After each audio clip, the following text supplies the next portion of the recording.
m'évite encore. Il n'a rien promis. Aucune phrase d'amour, aucun serment, rien. Mais son silence, je l'entends encore.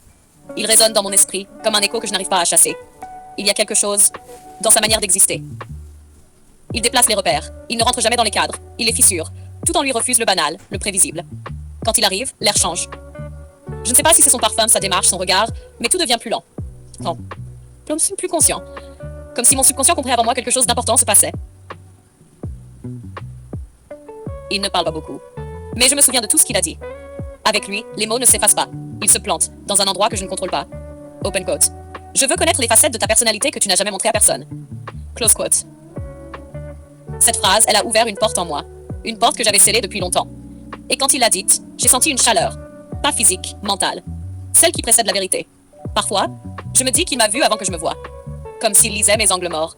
Il ne me juge pas, mais il savait. Et ça fait peur. Être comprise sans protection. Je ne te prends pas par la main. Il te pousse à descendre seul. Là où tu n'as jamais osé aller. Là où tes vérités dorment, enterrées sous les habitudes. Je revois cette scène. Il tenait une pomme à la main. Simple, rouge, ordinaire. Mais il la tenait avec lenteur, avec conscience. Chaque geste semblait calculé par le silence. Et moi, je ne pouvais pas m'empêcher d'y voir un symbole. La pomme, la tentation, le savoir, l'acte de croquer dans ce qu'on ne devrait pas vouloir. Peut-être que c'est ça. Gigi, une tentation intellectuelle, une morsure dans le réel. Il me fascine parce qu'il ne cherche pas à séduire, il cherche à révéler. Et ce qu'il révèle, ce n'est pas lui, c'est moi. Il me met face à mes contradictions, face à ce que je dis vouloir et à ce que je fuis. Et sans un mot, il me renvoie à l'évidence, je ne suis pas aussi libre que je le prétends. Dans mon subconscient, il reste comme une empreinte, une vibration calme, une voix intérieure qui murmure « Sois vrai, même si ça dérange ». Il a quelque chose de brut, pur, presque spirituel, comme si la vie lui avait déjà tout pris et qu'il ne voulait plus rien, sauf la clarté.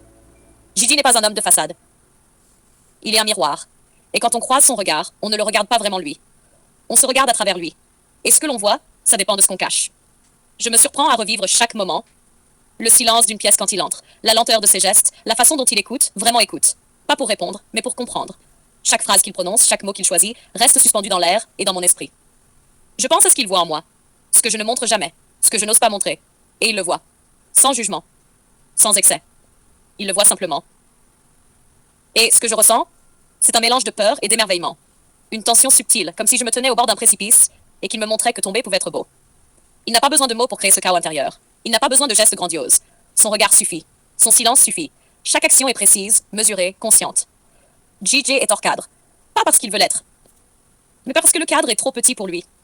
Et moi, je n'ai jamais été capable de rester dans le mien quand il est là. Je crois que ce n'est pas lui que je cherche encore. C'est ce que j'étais quand il m'a vu. Celle que je n'osais pas montrer. Celle qui l'a réveillée. JJ n'appartient à personne.